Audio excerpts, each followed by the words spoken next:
Hello and welcome. This was a Kickstarter book I backed. I didn't know anything about it. I intentionally tried not to know too much about it.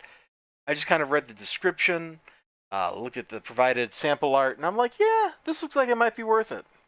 Turns out, I am so not the target audience for this book. I don't know that it's necessarily bad, but I think it's kind of using the medium that it's in here poorly. Now, it's a nice piece of cover art, very moody. And there's some little like mini prints that came with this. There's this one of the cover. I guess I'll just like put that there. And then there's this like incredibly super dopeness. Oh, it's just awesome. It's a piece of art from the interior. These things are super slippery. They like repel each other or something. It must be like, look at that. Did you see that? There must be like some electromagnetic charge or something, you know? Electrostatics are crazy. Electrostatics are rarely actually static, amusingly. Anyway, we open it up. It's a nice little hardback book. I got to give them that. The book looks very solid. There's no complaints about this except that it was printed in China. Got a little signature in the book. Can I like show? You can tell by the way that looks. That's actually a marker. It's not printed on there. And we come into this.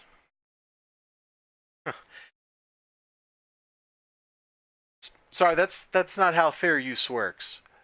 By the way, you can reserve all those rights, but fair use says I can reproduce this for published and for purposes of going in and providing criticism of the book. That's a nice piece there. I actually didn't see this page when I read through it the first time. We start off here, and you might notice things are very sparse. Absolutely are sparse. It's very slowly paced. It's sparse. It's trying to make great use of space. The problem is, this isn't a vertical formatted comic on Webtoons or Tapas or anything. This is page formatted. And as individual pages, these are kind of unsatisfying. I flew through this thing super duper fast. You can kind of see the setup here. She was a kid, she believed in magic, and this is her grown up, and her life is tragic. Ah, sorry, I was lost in thought. What were you saying? You've been through a great deal. I want to help in any way that I can. Should I talk about it? Not really. That's understandable. Blah, blah, blah, blah, social worker, funeral Saturday if you, sorry, no, business card. Okay, so now we know she's lost somebody, her parents presumably. She's got a black eye for some reason. What's going on? Now, I'm going to criticize the art just a little bit. Not too much. I'm not going to criticize it too much. But here her eyes are looking out, presumably at her. Here, they've gone cross-eyed. You see that? Am I going crazy? Now, this whole book, like, I could tell you the whole plot in like 3 sentences. You ready for it? Young adult story where the protagonist has a tragedy in her life and is rescued by a magical teenager and taken to another world. She learns she has magic. That's the story. We're done. That was not a very satisfying slam of the book shut sound. Still not satisfying. Oh well. Did you even hear that? Hold on. Let get this up near the microphone. Maybe we can. There we go. That sounded a little more satisfying. We get like the backstory of the world and some nice, sketchy, painterly kind of art. Like this stuff, I kind of ate this stuff up here. This is a style I really think is like, or I really feel like is my jam. I am totally down with it. But the sad thing is, as soon as we're done with that, we flip right back to some talking heads. and they're not like amazing talking heads, you know? That's kind of the problem. If you're going to give me just pages and pages of talking heads, and you're going to make this very extravagant use of space, where you have pages that are like blacked out with a word or something like that, you have to make the rest of the art really pop. This is, like I said, this is a hardback. It needs to use the page space like an actual book, which means you need to actually put more material on each page. All told, there's maybe 6 actual comic pages worth of material if you go by old school comics and not decompressed modern storytelling. There's about 6 pages worth of material here. We learn about the tragedy. Girl leaves. Girl meets boy. Boy takes girl somewhere else. Girl learns about mysterious somewhere else. Girl learns she has powers. That's 6 pages worth of stuff. Maybe 12. And at no point in this is there actually a conflict that's either set up or resolved. All we learn is that her dad is dead and probably beat her a lot.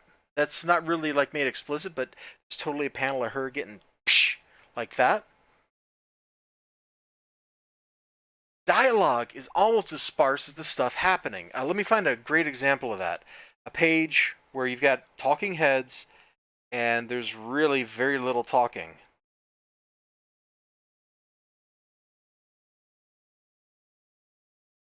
Let's see.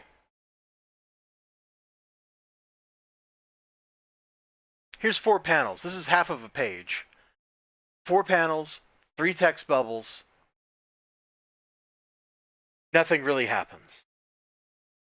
Now, I skimmed through a couple pages of the webtoon version of this before doing this review, just so I could see how it looked in that format. It flows much better in that format because the space on the screen does not translate one-to-one to space in a book. When you put it in a book, God, am I really picking up this Flash book that I just reviewed? Yeah, I am. When you put it in a book, this is what should be happening. Look at this. There's a ton happening here. This much activity and chaos is more, on that 2-page spread, is more than what happens in this book. Which, that's not necessarily a bad thing, but I feel like this is kind of a weird volume to release. I know that Linda Sedgwick and probably Stepan Sedgwick as well, when they go to format their webcomic type material, which are done in that vertical scrolly style, into pages, they take some care and they redraw parts of it, make it fit this format better. And I think that maybe a little of that would have helped here. Now, I'll go back and say I only skimmed the webcomic version. I didn't sit down and read like the first, I don't know, 8 chapters or however many are included in this volume. Ultimately, I think I can safely say this is not a book for me, but that for the person that it's meant for, it's probably pretty good. And I don't want to make it sound like I'm just disparaging it, because that's not my intention. If this interests you or anything like that, if you go search for Knights of Asherah, you should find like the webtoon version of this very quickly on Google, or I use DuckDuckGo, of course, and you might want to check that out. And hey, if you're not into it, if you're kind of like me and this doesn't like tickle your fancy that much, there's no reason to be mean about it. That's not the point of this. The point of this is I'm trying to offer some constructive criticism, and I think my main criticism that is constructive is just that, hey, you're not making the best use of the format with the way this material is presented here. I'm not sure how I would edit it together to work to flow better on page as opposed to on screen, but this is a little bit, it feels like a little bit of a misfire. All right, that's enough of being a downer. Go back to, there is some absolutely good looking art inside this book. Art that I really enjoy. That painterly style works for me. It feels mysterious and wondrous. I'm going to go back to that part where they're talking about like the myths. Like, I really enjoy stuff that looks like this. It has a sense of mystery, a sense of wonder. It's beautiful. It leaves a little to the imagination. If I take my glasses off, I actually kind of see the world in an impressionistic style. Like, that's just how bad my eyes are. The world looks like a French Impressionist painting. So when I see things like this is already how I see the world naturally. So this feels natural to me. It feels good. And it leaves like room for interpretation, room for wonder, room for beauty. Knights of Asherah, Volume 1. You all have a great day. Remember to like, comment, subscribe, all that good stuff. I'll see you next time. I sure hope so anyway. Remember to click that bell for notifications. I don't know why I'm using my thumb for that.